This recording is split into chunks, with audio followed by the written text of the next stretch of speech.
सही है। तो करें शुरू। हम लोगों ने क्या पढ़ा था कि जिसकी वैल्यू बदलते रहती है हम क्या बोलते हैं, चर, और जिसकी नहीं बदली उसको क्या बोलते हैं, अचर। और दोनों के मिलने से क्या बनता है, पद। क्या मिलता है, पद। और पदों के मिलने से क्या बनता है, बहुपद। कोई दिक्कत है ना।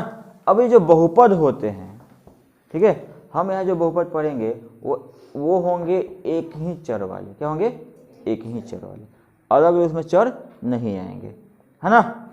यानी कि अगर कोई भी बीजीय व्यंजक, कोई भी बीजीय व्यंजक ए एन एक्स के power N plus A N minus one X के power N minus one plus A N minus two X के power N minus two plus dot dot dot plus A not N के power 0 हो, ठीक है। अब किसी का power 0 तो उसकी वैल्यू कितनी होती है, 1 होती है। तो हम इसी को कहेंगे अपना बहुपद। क्या कहेंगे, बहुपद।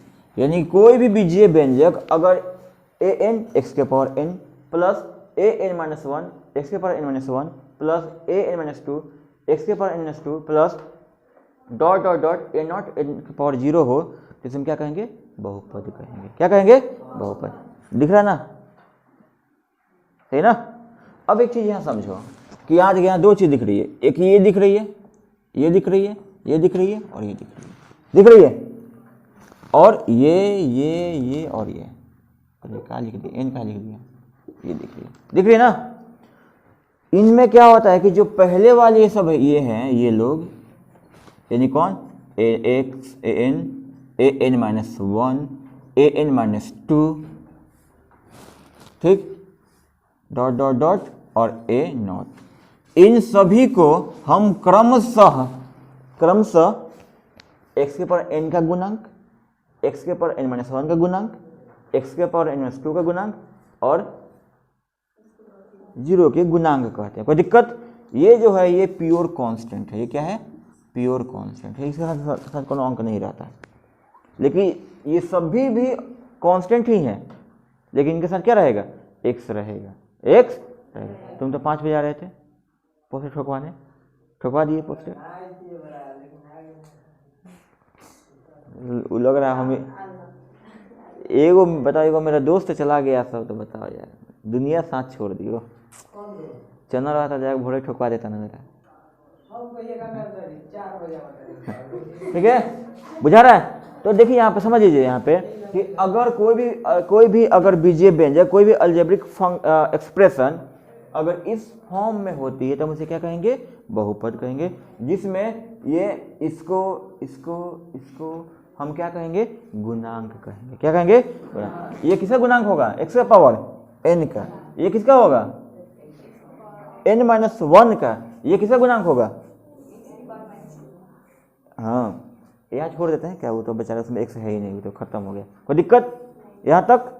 जैसे अब समझिए थोड़ा सा एग्जाम्पल्स में समझा जाए कि क्वेश्चन पूछता है बार बार कि 3x² प्लस 9x प्लस 7 में x का गुणांक क्या है, x का गुणांक -9। x कहाँ दिख रहा है, पहले देखो x कहाँ है, दिख रहा है।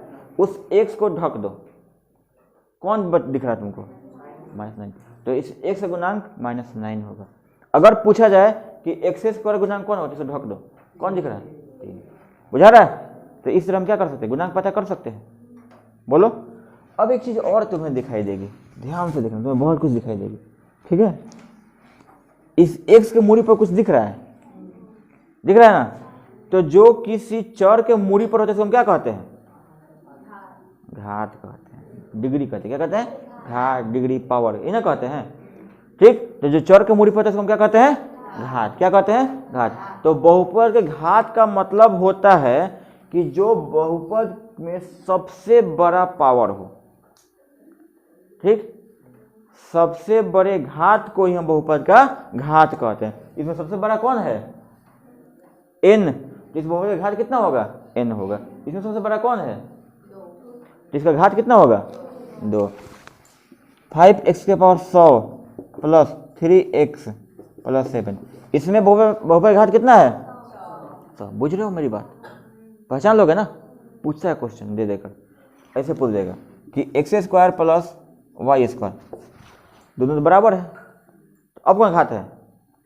दुए है। अब ये मत कर देना, 2 2 4 मत कर देना, ठीक? क्या होगा? तो होगा। बोलो मेरी बात समझ में आ रही है? कोई दिक्कत? हाँ, यहाँ तक ठीक। p मतलब पोलिनोमियल। आइए पोलिनोमियल किसमें है? x में है। चर क्या है? x, इसलिए यहाँ पर हम x लिखे हैं, इसलिए हम यहाँ पे x लिखे हैं। बोलो मेरी बात समझ में आ रही है? पक्का? हाँ। अब एक चीज़ समझे यहाँ पे कि बहुपद में भी क्या होता है कि हम लोग एल्गोरिदम यूज करते हैं, विभाजन प्रमेय का यूज करते हैं, ठीक है? तो यहाँ देखिए, जो आपको दिया रहेगा, जो आपका बहुपद रहेगा, उसको हम px बोलते हैं। क्या बोलते हैं? px, ठीक है ना? जिसे डिवाइड करते हैं उसको gx बोलते हैं। क्या बोलते हैं? हमें जो आंसर मिलता है उसको हम qx बोलते हैं, और जो रिमाइंडर मिलता है उसको हम rx बोलते हैं। इस तरह से हमें क्या मिलेगा? px equal gx into qx plus rx। कोई दिक्कत? कोई दिक्कत? बोलिए, यहाँ तक दिक्कत है? अब एक चीज़ समझो मेरी बात कि यदि कोई भी x का मान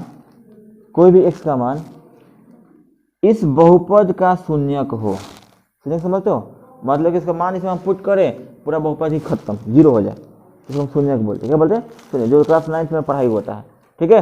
तो अगर x का कोई मान इसका अगर इस बहुपद का शून्यक हो, क्या हो? शून्यक हो, तो यानी कि सपोज कि x बराबर a शून्यक है। क्या है? शून्यक है। तो p ऑफ a जैसे यहाँ पुट करोगे, पूरे बहुपद का मान कितना हो जाएगा? 0 हो जाएगा। और ये जो मान रखने के बाद जो आंसर निकल के आता है ना, ये शेषफल होता है, याद रखना। क्या होता है? शेषफल। कभी भी याद रखना कि अगर हम x का मान जो पुट कर रहे हैं बहुपद में, उससे हमें क्या मिलता है? उससे हमें शेषफल मिल जाता है। क्या मिलता है? शेषफल। अगर शून्य का शेषफल कितना मिलेगा? 0। और शून्य का नहीं होता शेषफल जो आए वो आए। क्या मतलब है? कोई दिक्कत? बोलो यहाँ तक सही बात है? तो अब हम पढ़ेंगे यहाँ से बहुपद के प्रकार। क्या पढ़ेंगे? बहुपद के प्रकार। तो बहुपद के प्रकार हम 2 तरह से बांट के पढ़ते हैं, एक पदों के आधार पर और एक घातों के आधार पर। तो पदों के आधार में अगर एक पद हो, कितने पद हो? एक पद हो, तो हम उसे एक पदी बहुपद कहते हैं। क्या कहते हैं? एक पदी, मोनोमियल कहते हैं। क्या कहते हैं? मोनोमियल। क्या कहते हैं इसको? एक पदी, मोनोमियल। अगर पदों की संख्या 2 हो तो इसे हम द्विपदी या द्विपद बाइनोमियल कहते हैं। क्या कहते हैं? बाइनोमियल। अगर पद 1 हो तो मोनोमियल। जैसे यहाँ देख लीजिए, कौन पद है? एक। कौन पद है? एक। देखो पगला गया। कौन पद है? एक। कौन पद है? ये नहीं होगा ना? ठीक। यानी कि जिस बहुपद में एक पद, हम क्या कहेंगे? एक पदी। ये सभी के सभी क्या हैं? एक पदी। क्या है? एक पदी बहुपद है, ठीक, जिसे हम क्या बोलते हैं? मोनोमियल बोलते हैं। क्या बोलते हैं? मोनोमियल। सही बात है। अब अगर पदों की संख्या 2 हो, जैसे कि ऐसे, कितने पद हैं? बोलो।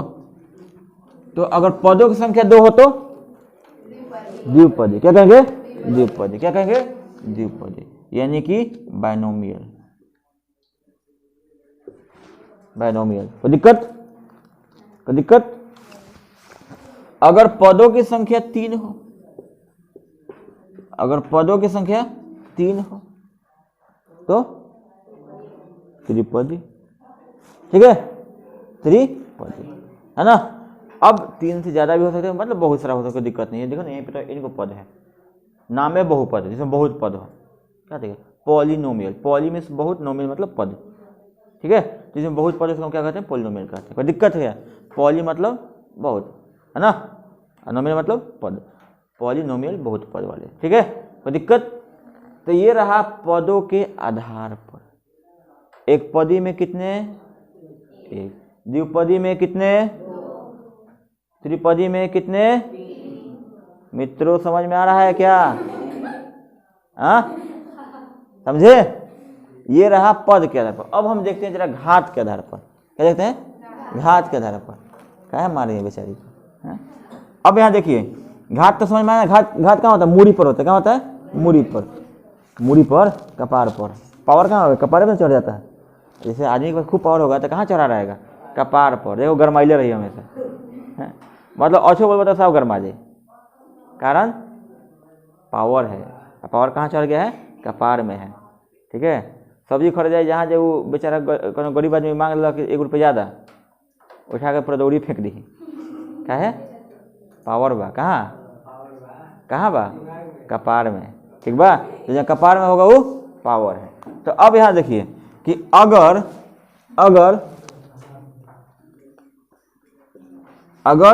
घात 1 होगा, घात 1 डिग्री 1 होगी।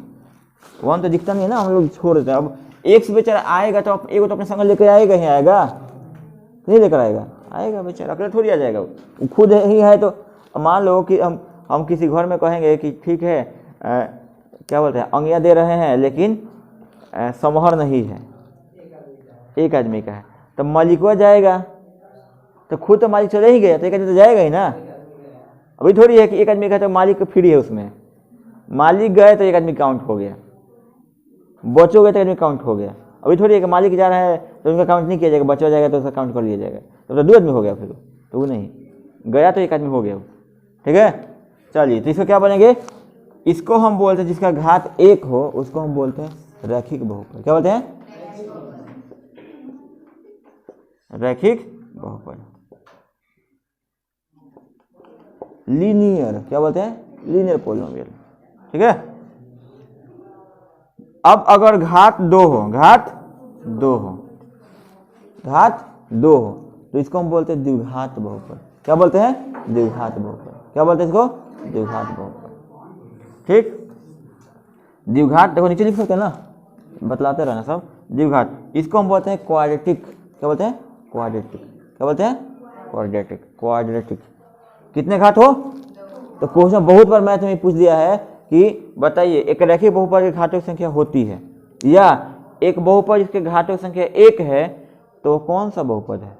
घुमा के पूछता है। हई लेगा तो हई पूछेगा, हई पूछ लेगा तो हई पूछेगा कि घात 1 तो कौन बहुपद? ठीक, रैखिक बहुपद तो कितने घात? घात 2 तो कौन बहुपद? द्विघात तो कितने घात? तो फंसना मत, फंसना नहीं है, फंसना मना है। ठीक है, 2। अब अगर घातों की संख्या 2 तो हो गया, थोड़ा बढ़ाइए, अपग्रेड करिए, कितने हो? 3 हो। तो अगर अब घातों की संख्या अगर 3 हो, क्या हो? 3 हो, क्या हो? 3 हो, तो हम इसे कहते हैं त्रिघात बहुपद। क्या कहते हैं? त्रिघात बहुपद। क्या कहते हैं? है ना, क्यूबिक पॉलिनोमियल। क्या कहते हैं? Cubic polynomial. सही बात है। अब यदि घातों की संख्या 4 तो 3 तक हम लोग निपट जाते हैं। अगर घातों की संख्या 4 हो, कितनी हो? 4 हो, तो इसको बोलते हैं चतुर्घात बहुपद। क्या बोलते हैं? चतुर्घात बहुपद, बाय क्वाड्रेटिक। क्या बोलते हैं? By quadratic. क्या बोलते हैं इसको? बाय क्वाड्रेटिक बहुपद। कोई दिक्कत? एक और बहुपद होता है जो इन सबसे बेचारा वो अलग रहता है, पसंद नहीं करते सबको। ठीक है, जिस बहुपद घात 0 हो उसको कहते हैं अचर बहुपद। क्या बोलते हैं? क्या बोलते हैं? अचर बहुपद। ठीक, अचर कहो ना, नहीं आता नहीं है, ये सब आज बता देता है। अचर बहुपद कहो तो या शून्य घात बहुपद कहो तो बात बराबर है। ठीक है, लेकिन हम शून्य बहुपद, शून्य घात बोलेंगे, शून्य बहुपद नहीं बोलेंगे। शून्य बहुपद अलग है, शून्य घात बहुपद अलग है। ठीक है, तो क्या बोल सकते हैं इसको? हम अचर बहुपद बोल सकते हैं या शून्य घात बहुपद बोल सकते हैं। लेकिन जिस बहुपद के गुणांक 0 हो, गुणांक 0 हो, उसको हम बोलते हैं शून्य बहुपद। क्या बोलते हैं? शून्य बहुपद। ठीक है, 0 डिग्री पॉलिनोमियल और ये सिर्फ 0 पॉलिनोमियल, अंतर याद रखना। शून्य घात बहुपद यानी कि अचर बहुपद, और शून्य बहुपद मतलब जिसका गुणांक ही 0 हो। कोई दिक्कत यहाँ तक? तो ये थोड़ा सा मतलब बच्चा वाला चीज़ हो गया। हमें जो पढ़ना है वो यही पढ़ना है, घात के आधार पर। किस आधार पर? घात। तो पहला होता है कौन सा? रैखिक। पहला कौन सा होता है? रैखिक। सही है। तो जब पहला रैखिक है इसके तो हमें कोई ज़रूरत नहीं है, ये छोड़ देंगे। तो जब रैखिक है ये सबके अपने एक रूप होते हैं। क्या होते हैं? अपना एक फॉर्म होता है, स्टैंडर्ड फॉर्म होता है सबका। ठीक है। तो रैखिक बहुपद जो पहला है हमारा कौन? रैखिक बहुपद। ये होता है ax प्लस बी के रूप में। किस रूप में? ax प्लस बी के रूप में। और जितने घात होंगे, जितने उतने ही शून्यकों की संख्या। शून्यक मतलब आंसर, अपनी भाषा में आंसर, इसकी भाषा में शून्यक। ठीक, हल, शून्यक, आंसर। ठीक, तो इसमें शून्यकों की संख्या भी एक होगी। जितना घात उतने शून्यक। ये बात दिमाग में बैठा लो। 20 घात तो 20 को आंसर, 500 घात तो 500 आंसर आएगा। ठीक है। 2 घात तो 2 को कि 20 को? जोर से बोलो, को 2 घात तो 2 आंसर। सही बात है। चलिए दूसरा देखिए, याद रखोगे ना? शून्यकों की संख्या, शून्यकों की संख्या 1। ठीक। दूसरा रैखिक बहुपद, रैखिक, अरे रे तो रैखिक ऊपर में ना है, द्विघात बहुपद, द्विघात बहुपद। ये होता है ax² plus bx plus c के रूप में। x² plus bx plus c के रूप में। इसमें कितने घात? तो इसमें शून्यकों की संख्या कितनी हो जाएगी? शून्यकों की संख्या बेचारे की, एक को अल्फा मान लेते हैं और एक को बीटा मान लेते हैं।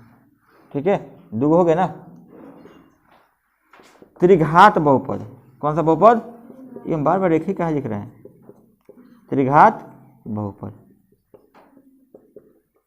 ax³ plus bx² plus cx plus d। ये त्रिघात बहुपद इसी रूप का रहता है, इसी रूप का होता है। इसमें कितने हो जाएंगे शून्य की संख्या? 3।